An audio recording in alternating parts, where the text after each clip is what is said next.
It's all screwed up out there, man, but you don't need me to tell you that. You already know.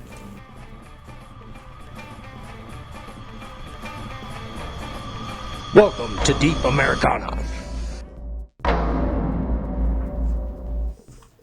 Hello, I'm Ray Carney. Today we'll be interviewing Reverend Gabriel T. Williams, who plays a pretty mean guitar for the band Elite. He'll elaborate a little bit about that, about music. We'll talk about the COVID experience as his experience happened and how that's affected him. With that, Gabe, you want to tell us about your experience? Say your experience in the last few months with your experience through COVID and your job. Well, that's its own, drawn out thing to try and, I guess, make it as easy as possible. Amongst other things that I do, like you said, that I do exactly what Ray says that I do. I also happen to be an licensed HVAC technician. Yeah. I was the service manager of a company, a fairly large company, and I won't release any names or anything like that, but a large new construction company had over 20 technicians under me, and fairly shortly, it was in March, I started getting an upper respiratory illness. It was right around when officially COVID quarantine was coming down. They were already making a stay-at-home order, but they were being very specific about if you have any kind of upper respiratory, you need to contact us. And I had good insurance. I got in touch with my Kaiser insurance. They were extremely helpful. My doctor, who has been our doctor for years, instantaneously put both my wife and I on a COVID-19 doctor-oriented quarantine. Uh-huh. That was the first one. It was a 14-day quarantine. Now, coming out of that 14 days, I was still sick, actually not really showing any signs of getting better, and it actually had one point where it definitely taking a turn, and they weren't wanting to test me because officially I'm not in, to begin that statement again, they didn't have many tests. So because they didn't have many tests, they had qualifiers for if you got to be tested.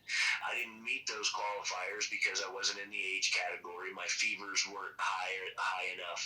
I hadn't been really having constant fever. It was mostly completely in my chest situation. Right. Well, I let my doctor know, I'm not getting any better. She instantly put me on another 14-day quarantine, got me on a medication, just basic, like an inhaler to help me, and a cough suppressant, like a good codeine-oriented type of cough suppressant.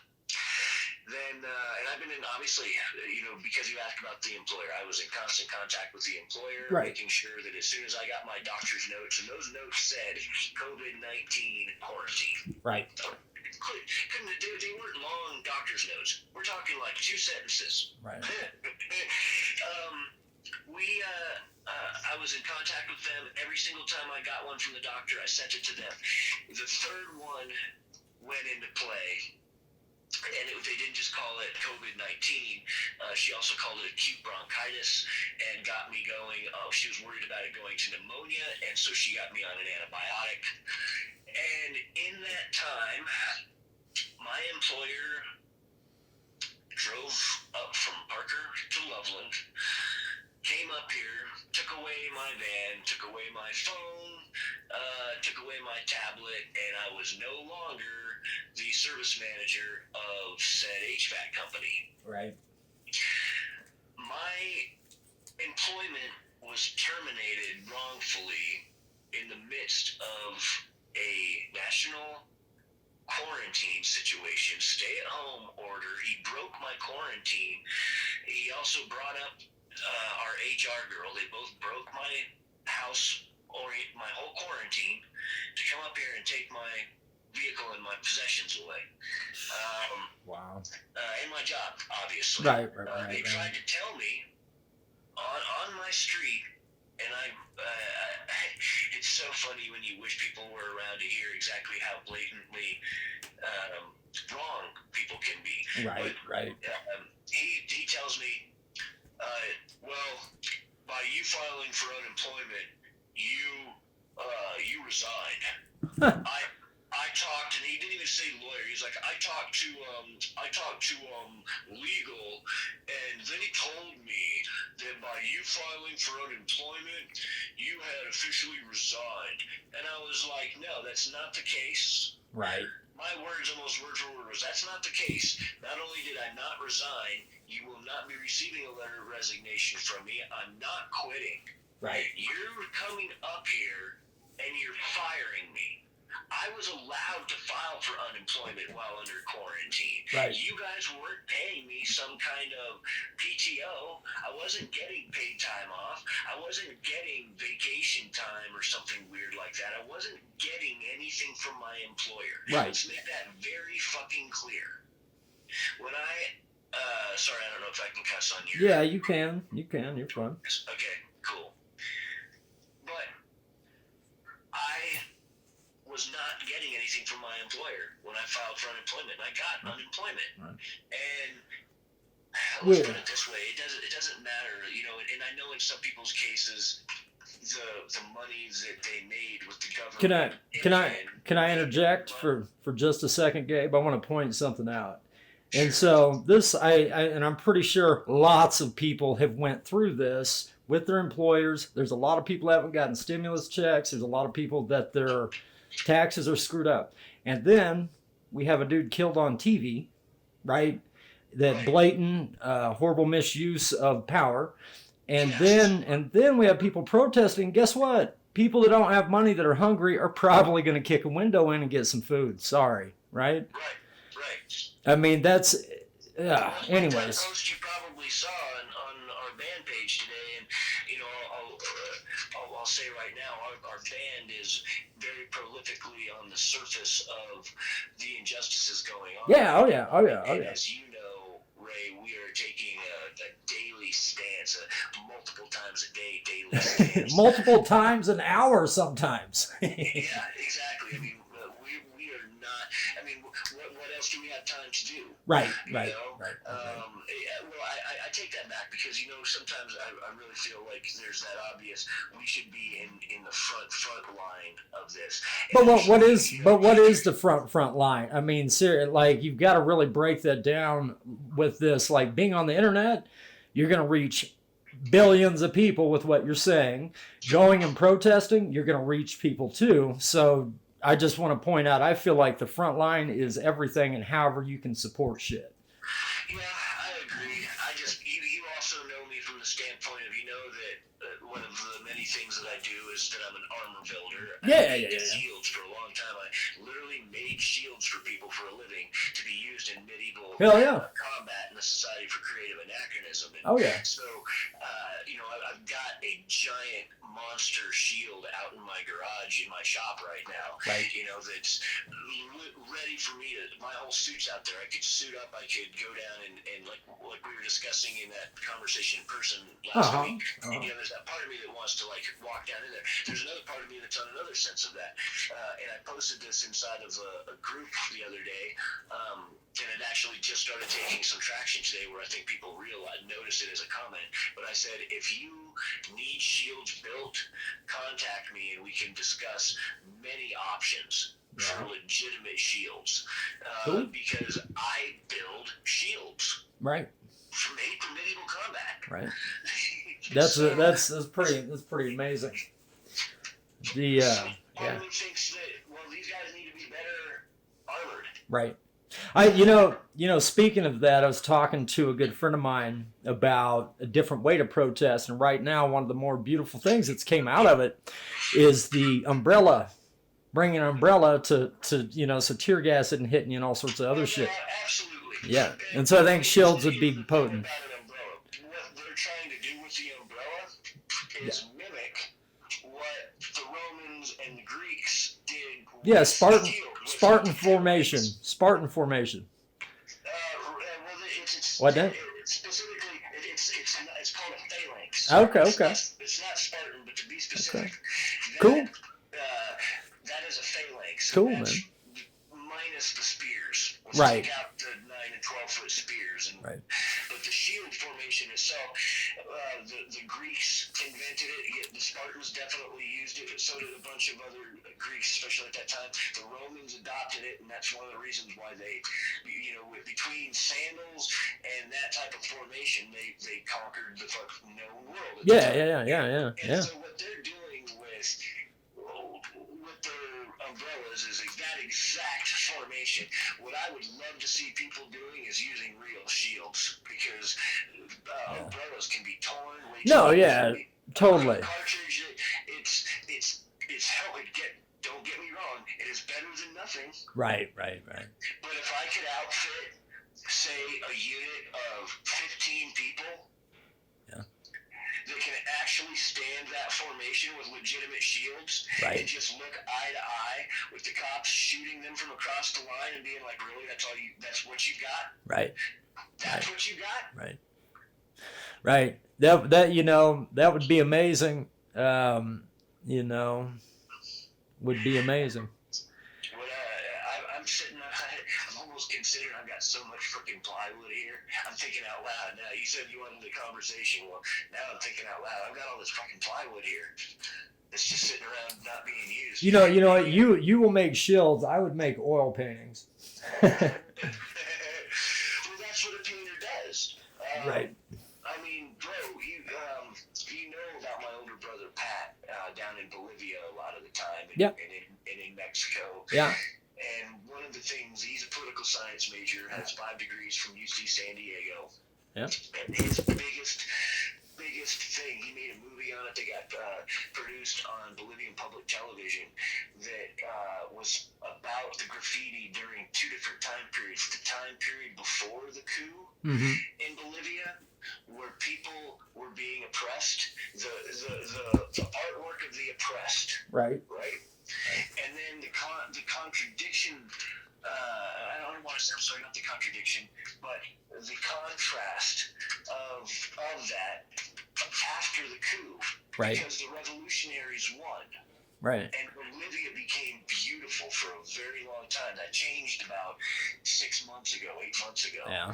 But prior to that, because of that coup, Bolivia became one of the internationally looked at, most importantly, working correctly governments in the world. Right. Right up there with Norway and Sweden, and we're talking the best governments internationally. Bolivia was in those top 5 for some years, until some bullshit kind of the coup that wasn't legitimately a coup. The coup the CIA took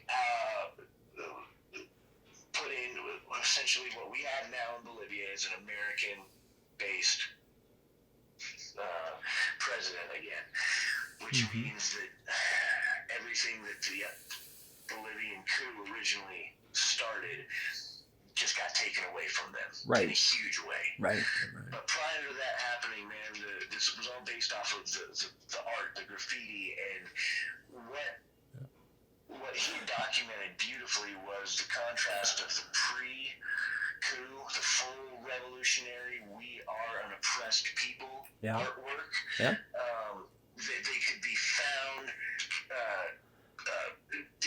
people disappear because of being those artists. Right. And then after the coup, all of that artwork, he had places where he had, what was really cool is him doubling up the image and making one image disappear while adding the new image. Because the old art was gone and there was this new image across the top, and it was so freedom oriented. It's like what we see in Central America when other things have happened down there through the years.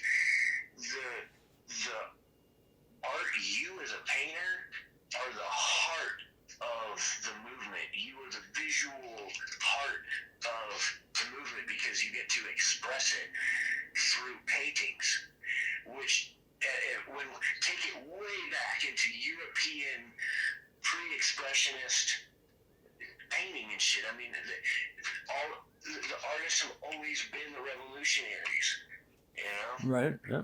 Yeah, they have. Well, you got to think back in the Roman times, art was considered a fucking science, and like it's an like creativity, not just visual two-dimensional art, but creativity. And that's the thing. It's like if you want to really look at some beautiful shit, look at Otto Dix, look at George Grosz.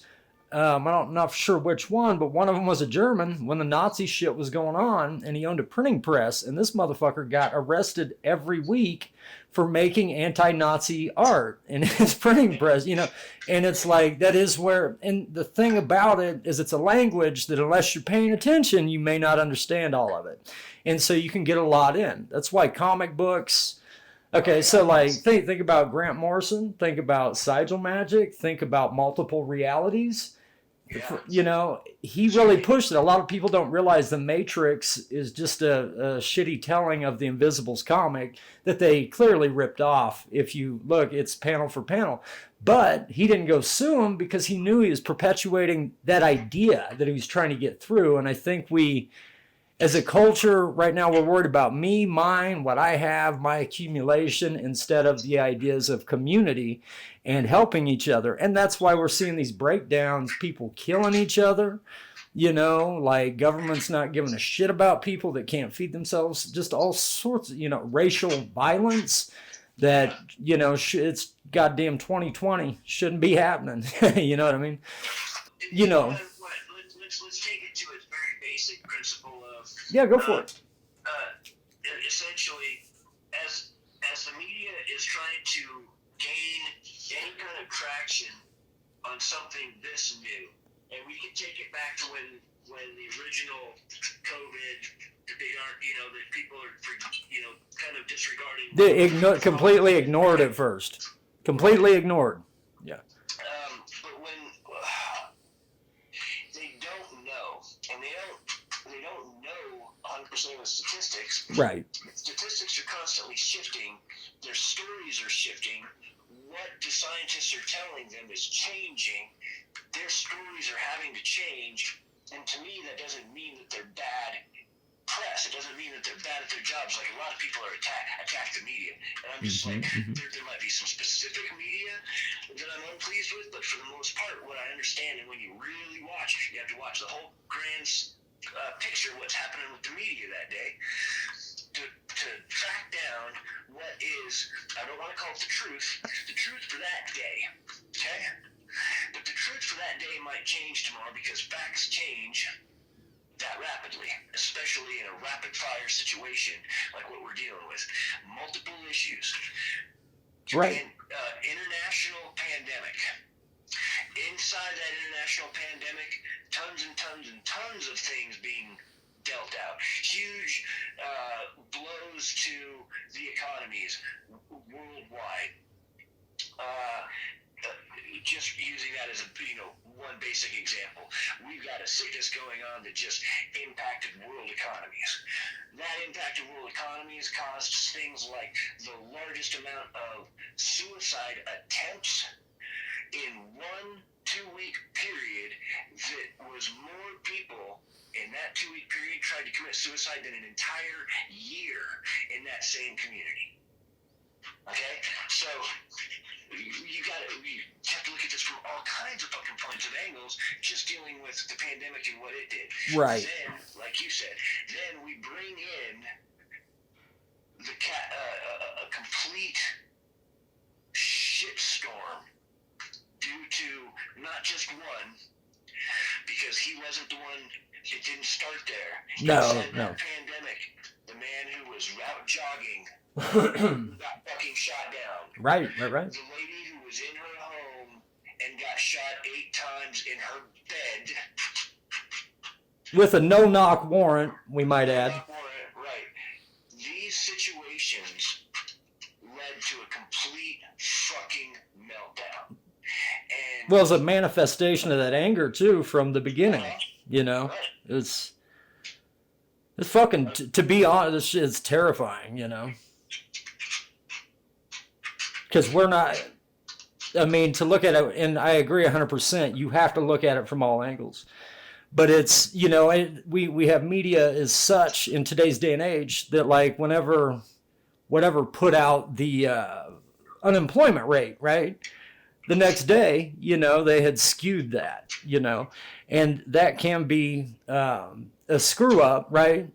Or that could be something trying to be manipulated. And I feel like a lot of people are terrified and they don't know how to process that. And so when you see that from your government and then you go over here to the media, what the hell else are you going to think? You know what I mean?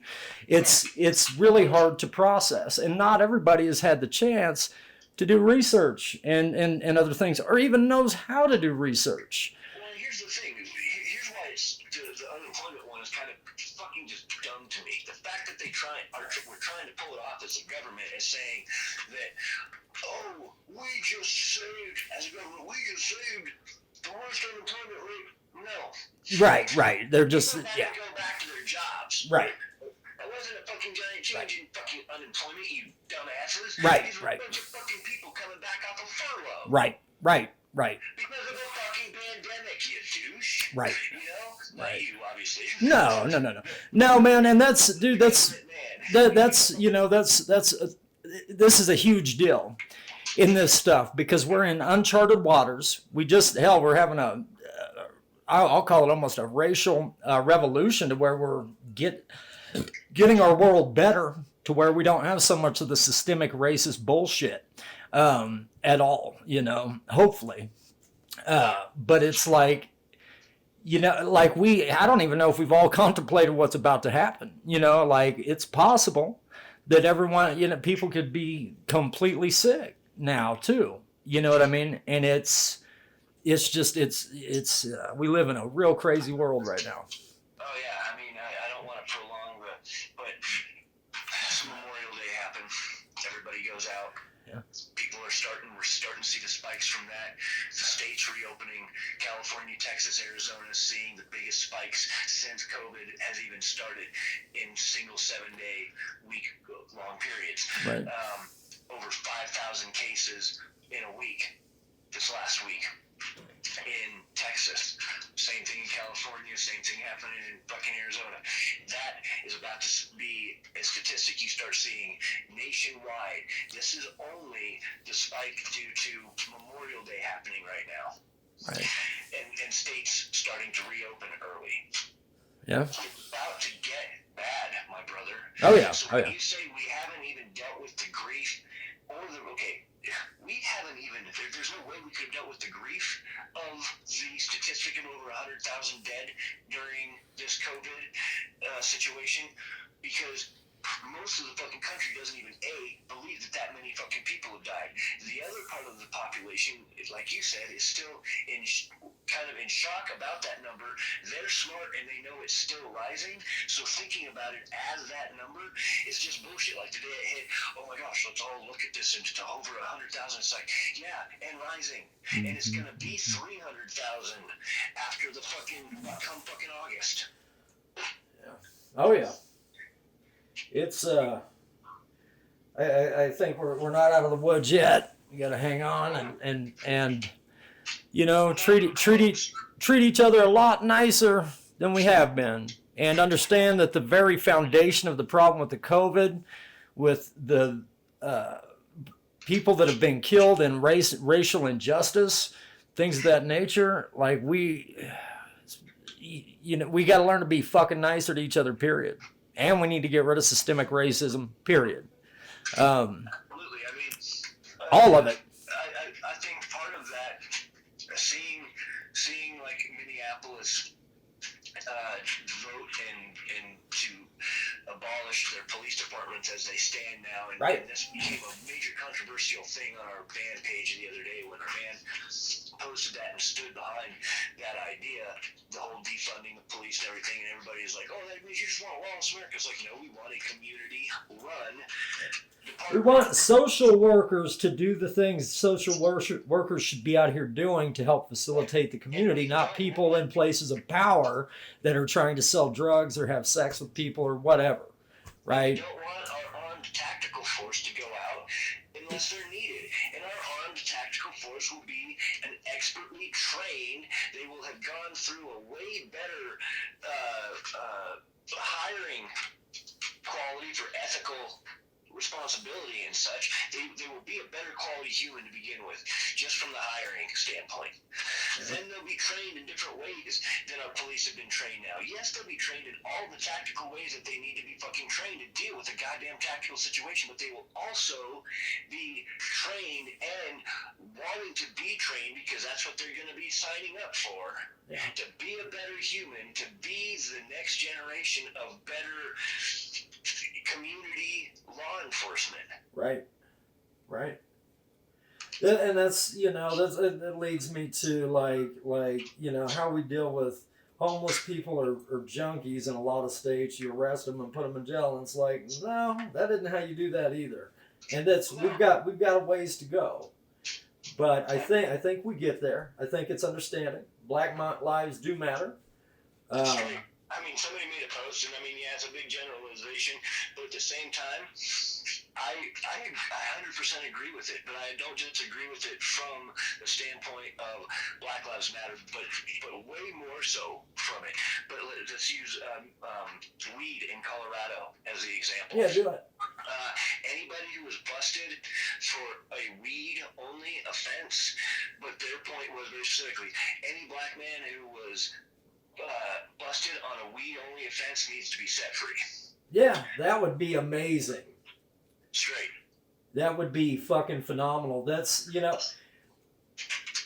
I think that should be pushed even further. And people they got arrested for being black. Do what? Because they got arrested for being black. Right, you're right. They got a stereotype. I've got an insight there. I got a little story here. I'll tell you. When I was younger, I was driving a little bit too fast on the way back from college, and I had my head shaved, and I had a giant beard, and I looked Muslim. And so long story short, like I'm driving like 45 and a 35, and the cops have been trying to pull me over for about 6 blocks, but I have no idea they're behind me, right? And so, I'm listening to Jimi Hendrix, I'm jamming out, whatever. So I finally pull over and like, get out of the car. I'm like, holy shit. But anyways, I get out, and they're detaining me for stealing my own car because I look Muslim, right? Or some other nationality. And it was because it was during that time. Well, hold on, let me finish up. And so, I only want to interject by saying okay. It was during that time where Americans were specifically hatefully racist against Muslims. Right. It was it was definitely, that's another narrative, Right, it's. But, and so anyways, they detained me for about 3 hours on the side of the road. And and so I'm sitting there, they're searching me, all sorts of shit. And finally, it comes back, it's my car. I'm Ray Carney. I'm a white person. So like, they let me go. And I had been drinking. And so that shows you, that story right there really depicts our racial stuff. How bad the stereotyping is. Had I been Muslim or that other descent, I would have went to jail. You would have been fucked. Right. Somehow. Well, no, right. They would have. It just like, and it depicts this. Or if you had been a white guy, having converted to Muslim, which is your damn. The great thing about America is our freedom of fucking religion, and people acting like being Muslim is a race. And it was just proving just not only a hateful oriented side of racism in general Right. as a topic, but they're actually being against these people's right for religious freedom Right. in this country. Right. And our ability, and the great thing about a religion is religion knows no colors. All kinds of people are Muslim. All kinds of people are Hindu. All kinds of people Right. follow all kinds of different principles of other countries. And they're just fine, and they're not trying to kill you, period. They're just trying to fucking live. Kill you, Right. you know? Well, dude, all right, hold on. Let me throw this in here. Okay, so now I'm glad you pointed the Muslim portion of that out. Now let's think back when we've had as much fear as we've had in the past 3 months was around 9/11, which was focused at Muslims. And so it's no wonder this guy, this black man, George Floyd, got killed like that as well. If that, you know what I mean? It's like people, when they're in fear, they hyper-focus as well. Oh, yeah. You know. And the people who have been the people who are anti-Muslim, and this is people, I've had to be eliminating friends off of my Facebook page, and some of these, dude, Right. one of them is straight about to fucking break my heart. We've been close to best friends since junior high school. Right. I can't tell you how many birthdays we shared together, not just mine and his, but other birthday parties that we threw for all of our fucking friends. Not all of whom, but a ton of whom are just like him, redneck, fucking bullshit point of view, trying to think they're not racist motherfuckers. Right. No, it's a thing. That they say and the shit that they post, and I've tried to have patience because of how old our friendship is and what it means to me, and knowing that when I make that decision, it's real. It's going to be real for them, as real as it is for me. Mm-hmm. Yeah, no, it is. I've had people block me. I generally don't block people. I might unfriend them, but like I've had a few people be combative and come over to my page, in which if you're slinging that racism, you know, I'm probably going to make you block me. I've blocked probably 15 people in the last 10 days or so. And if I see a lot of it pop up, like, and I have that because I'll ask some pretty charged questions on my posts, right? And I give a little, not a leeway to be racist or bigoted, but, you know, if you're on the right side, I'll let you talk, just like if you're on the left side, if that makes sense. When it dips into, you know, name calling, racial slurs, anything like that, is I generally try to step in, because in my mind, no, I don't adhere to racism, period. I was raised extremely racist, but at the same point, well, guess what? When I was younger, I was racist because I was raised that way, right? But it wasn't me advocating that. I have multicultural friends. It's just there was reinforcement there. And it's something I've been able to shed. And so with that being said, other people can do that too. I think it becomes very much an educational issue. And we have the most piss poor education in this country, from like adolescent to adult, until you're paying for it, you know. And it does. I believe there should be a history. I mean, we all know that they taught you Christopher Columbus was a hero, right? And found America, which is complete bullshit. And I think if we were upfront with people when they were learning, we had a chapter that said, or several chapters, that pointed out, like, yes, these people that founded America were slave owners, so on and so forth, not to make it okay, to explain what it is, you know, so you can talk about that. Because I know that we have chapters on the Constitution, and I guarantee you nothing says most of these motherfuckers were slave owners, right? And so I'm not advocating for racism, right? I'm advocating for knowledge towards these subjects as well. I don't think there's anything wrong blocking someone saying something you don't like. That's good to do too. I'm dumb and think I can get people to come around. I agree with you in part. That's okay. Where it changes for me is, like, I don't even have to interact with some of the motherfuckers I've been blocking. Right. I go over to their page. I look at their blatantly either, you know, not just racist, but their comments on their own racist posts and the comments of their friends on their posts. Right. And I make an educated decision right then and there if they're a worthless piece of shit or not. Now, I want to read you a conversation, because something that you brought up made me want to get this across to you, because you were brought up in a racist household, and you're the first generation removed, essentially, breaking away from that racism. Now, the person I'm going to talk about, it's not that he came from a racist family, and actually kind of the opposite. He was one of those white Americans who decided upon himself, because of his views at the time of what people he was around, he became a major white supremacist. And when I say that, I want to make it abundantly clear that he was not just a white supremacist. He was the personal bodyguard to the number one white supremacist in the whole American movement. Okay? For years. He protected this man. Lots of pictures to show it. Just to be clear, I'm not into white supremacy. No, he did was come out of it himself. He backed out of it and realized that it wasn't him, but it was a choice that he had to fucking make. But his story, when you listen to his story, and Wes talked to him one point. I don't know if it was officially an interview, but I think it was. But I told him the other day, I was like, these were my words to him. I was like, man, I just want you to know, and he just lost his father less than a week ago.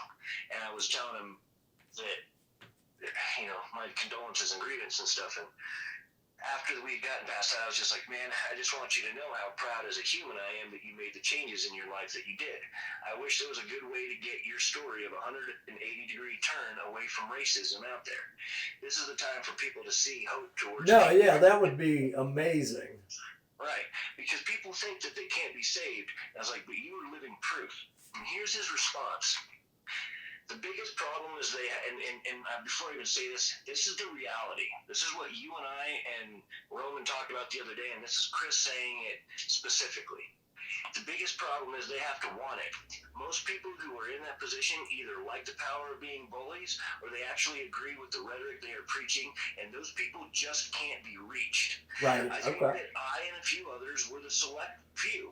One can always hope, though. Right. But for the most part, what we're looking at is, and Tanya found a statement that said this, and I had also seen it online, that pretty much basically says, don't try and help the ones that aren't helpable. Stop trying to change them. Stop trying to change one out of 100,000. Start trying to organize the people who do agree with what you're talking about.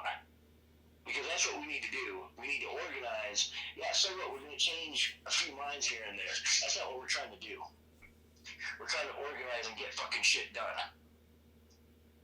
And we need to stop worrying about changing one individual. We need to change the whole fucking system and make it illegal to fucking be that way. Right. That's, you know, and that's a good thing too. Just because I try to help people doesn't mean that I'm not organizing and helping people too, though. You know, so. Oh, straight.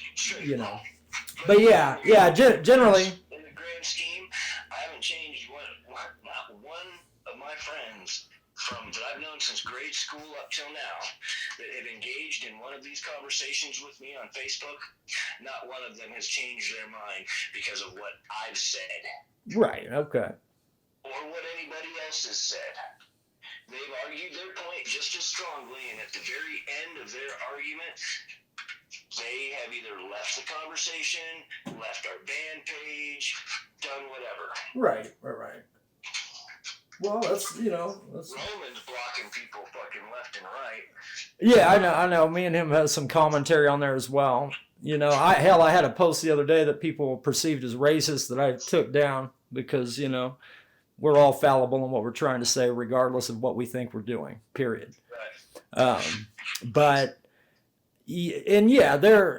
If you go to my page right now, I think Roman actually pointed out, wow, some of these guys are kind of racist, right? One of the guys, I think, has mental problems and is very slow. Like, he's probably handicapped, right? And he's not coming on there slinging racial slurs. He's coming on there just really like a slow person. And then another guy, you know, he has, I believe, more of a left-leaning opinion, or not left, but right. And that is something that I see a lot of distinction of, is that it's good people are getting blocked, right? But the other thing is you're all individual, you know, and so if you think you can say one person, do it. If you can't, get away from it and shut that out so it doesn't fuck your head up. Right? I mean, and in no way am I advocating for people to be racist. I mean, it's, to me, the stupidest shit. You know, I learned about racism at probably the age of 10. And even though I was being raised pretty racistly, I had a lot of black friends. I had multicultural friends. But I do believe people can change. I do believe when people are so deep-rooted through generations of hate that it's really hard to change that, and we should have laws against racist shit. That's what got me on the first case in Georgia of the guy getting, basically hunted on video, is that there's no hate crimes in Georgia. I was like, gee, what? I was like, how is this even possible? It's just, it's... And that's the thing, and the fact that organized groups like the KKK and the neo-Nazis have been able to manipulate, organized, they're allowed to be organized, and they've never been considered, and it's been brought up multiple times my entire adult life, and even back before I was an adult. Yeah. These organizations should be outlawed and considered hate. Right. 100%. That part of this really drives me nuts, because it's like, obviously these people have a history of hanging innocent people because they don't like their skin tone, but yet we're going to let them organize. And then all of a sudden, the president steps up and says, "Oh boy, Antifa is a terrorist organization," which is bullshit. Which is bullshit. Not only is it bullshit, but he names the first organization, internal American organization, as an internal terrorist organization, as an organization that has nowhere nearly the, let's go into the word again, organization that the KKK has, or the neo-Nazis, or any of those other nationalist groups. Have you, let me add this in. Isn't organized. Right, no, it is not at all. It's a complete bullshit assessment of it. Have you seen the Black Klansman? That's a really good depiction of how this shit works. I have not. It's by Spike Lee, and it's about a African American who infiltrates the KKK undercover. It's amazing, and it happened in Colorado in like the 70s, and it ends up going up to like a governor. You should check it out. It is phenomenal. It's by Spike Lee. It is a really good resource, and it's, I don't know.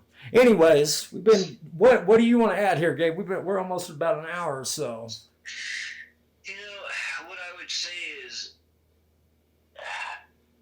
as a whole, it's something I've always written about, whether it was my music or what I try and intersperse into what Roman and I write, and is always been based around personal freedom, legitimate freedom from and away from organized religion, away from corruption of government, away from an empirical nature of what seems to be human nature, and greed. Like a ton of what our story is going towards is trying to leave this planet and go out into the universe as a non-empirical force, and a force that isn't leaving and going out into space the first time in order to go out and conquer the next planet we find. We can't be a race of humans that thinks that we get to walk around and dictate and conquer everything for no reason. We use words like we conquered that mountain. You know what? That mountain has been conquering nature for millennia. Right. What you just did as a human was achieve something great. You climbed that mountain. Trust me, you didn't conquer shit. Right. We use the words conquer incorrectly. Right. Because it's so inherent in our nature to think that it's a good thing. Well, that's what we think we're supposed to do. Right. And that's, that is the wrong idea. Right. I mean, so, you're asking about kind of closing statement, and that's what I guess I'm coming around to is we've got to stop this empirical nature in which we walk the earth. We're trying to get out into space. I believe in that. I believe that humans should get out and explore. I believe us to be explorers, not conquerors. I want people to change our basic message as a band. Change your world. Right. I want people to change their world. Now is the time. This is the time to say what you mean and play your part.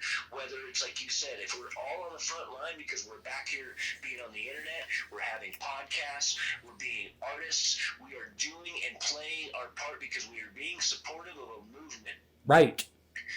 And being part of a movement, those are usually the things. Movement is what starts a revolution. Right. And I'm not just talking about politically speaking. Let's step outside of the metaphor and look at how a machine works.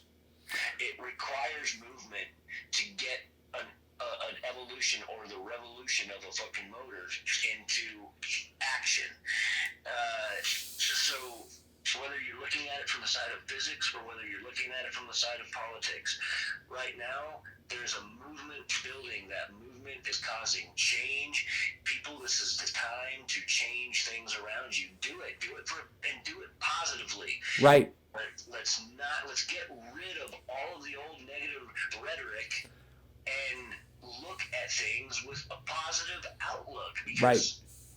You're in a new beginning. Treat it as such. Right. This is our chance to walk. In the idea, walk with the angels. But it's a chance to make something beautiful again. It really is. It's like, to me, whenever we lose everything, because I've lost everything, I know you have too before. And when we lose everything, at first that's depressing. But what you got to realize is that just opened a whole new door to start making beautiful things and impacting people in beautiful ways, and so on and so forth. Yeah. You're now stronger because of having lost those things. Right.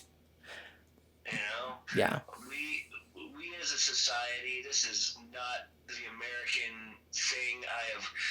Yes, I feel American, but I feel way more like I am from planet Earth than I've ever felt like I am somehow a patriotic American. Well, yeah, man, yeah.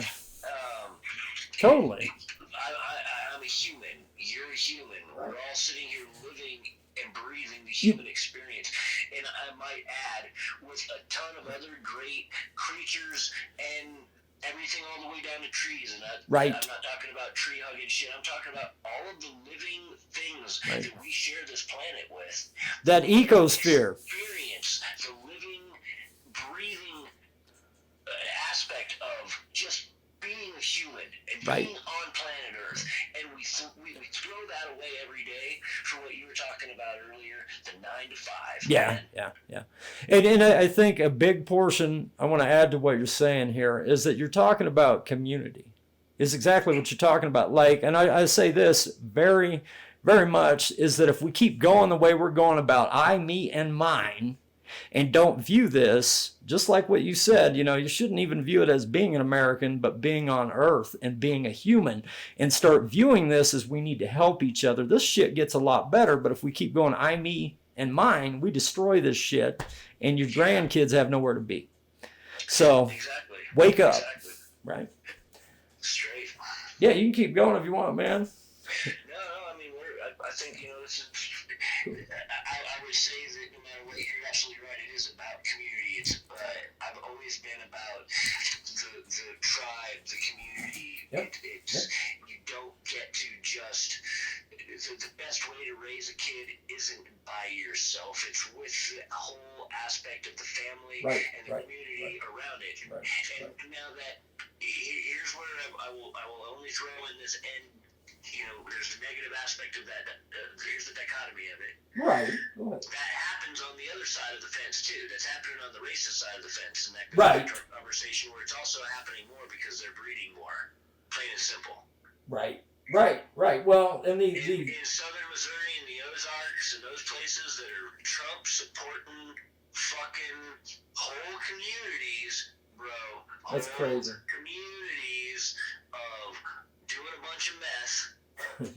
Sleeping, and I don't want to be, but it's the fucking truth, and I know it because I've been there, I've seen the people, and I know them, the ones that are actually even inbreeding and shit, because it's happening in those parts of of the world and of America. Of course, it happens all over the world, but when you start diving into the and it's not just in the Ozarks and those swamp places and it's in the crazy desert areas. It's in all kinds of extremes in America.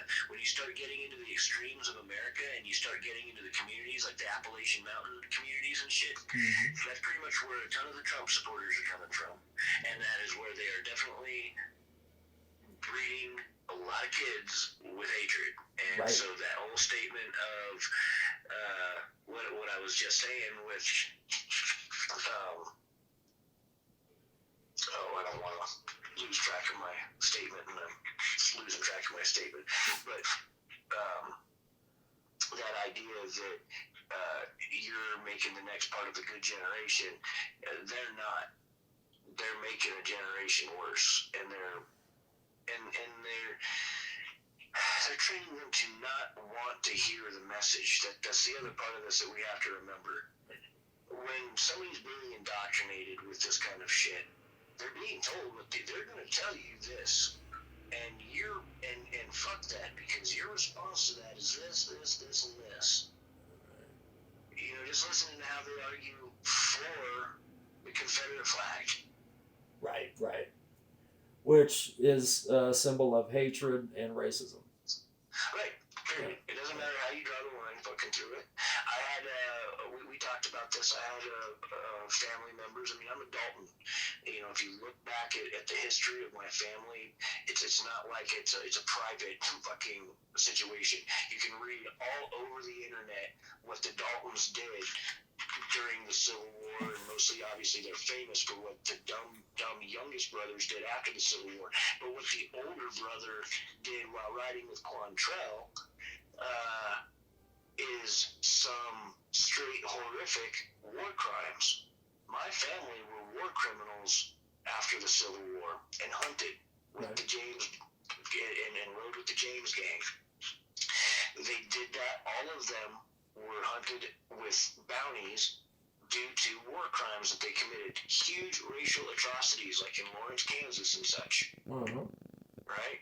And I have a Confederate flag folded the same way a flag is folded when a family member has passed, because that is part of my family history.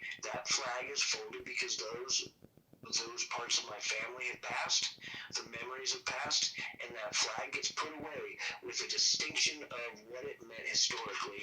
And something else that you started bringing up that I wanted to expand on, and I'll do so now, is the statues and such that they're taking down. I believe very strongly those statues need to be taken down. Yeah. And I use the word need, but what I believe strongly is they need to go into a facility where they're not just getting covered in dust. They need to go to some sort of legitimate facility that is there for generations, like the Louvre. Right. So that you can see it. You get to go and look at what racism did in America. Right. And it needs to have stuff added to it every year. Well, yeah, no, racism is officially gone. Yeah, it needs to be educated to. Okay, so this I'll say this. So most of the time, I think especially before now, when racism would occur, and like Rodney King, for instance, right, is that, you know, it would be not taken seriously, not documented. It would be spoken around, not spoken to, as to why this happened. And so we know the cops were racist that did that, right? But we need that backstory, more investigation into knowing if there's a group of people that believe that way, which I think is evident there is.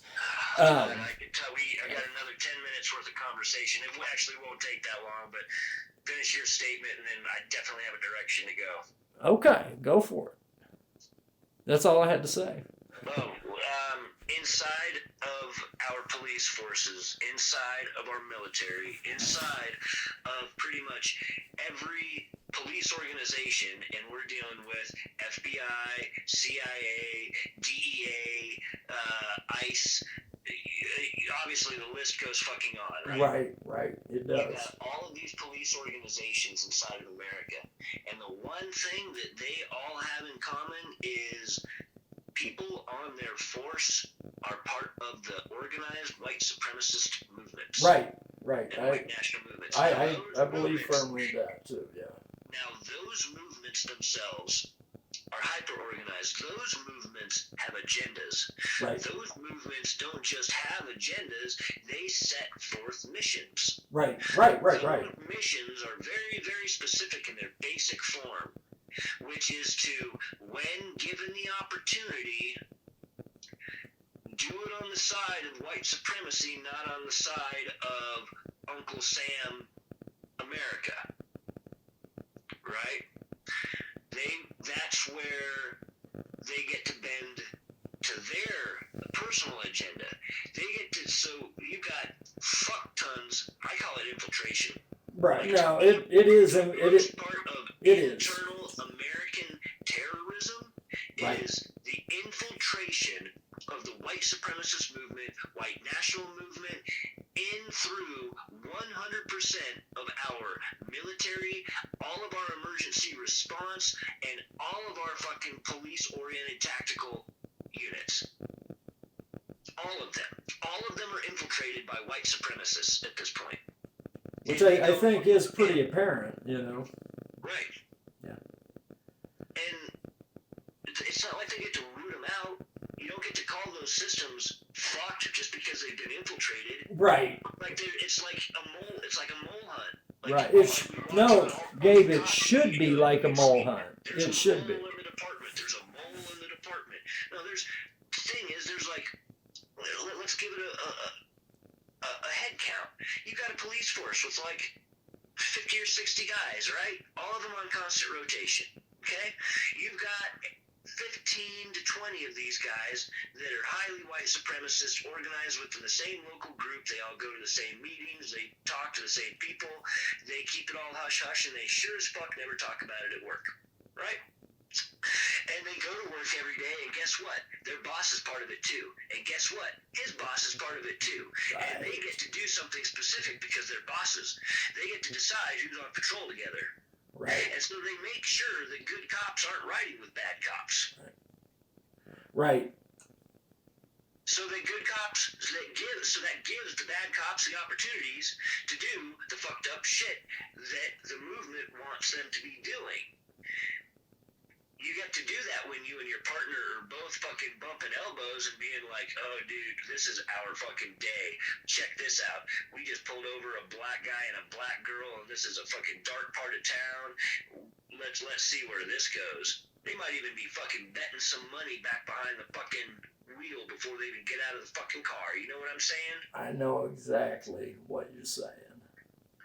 And so, yes, there are good cops. Yes, there are bad cops. On the side of that idea of the good cop, bad cop within the realm of what's happening with the police brutality in these areas, I highly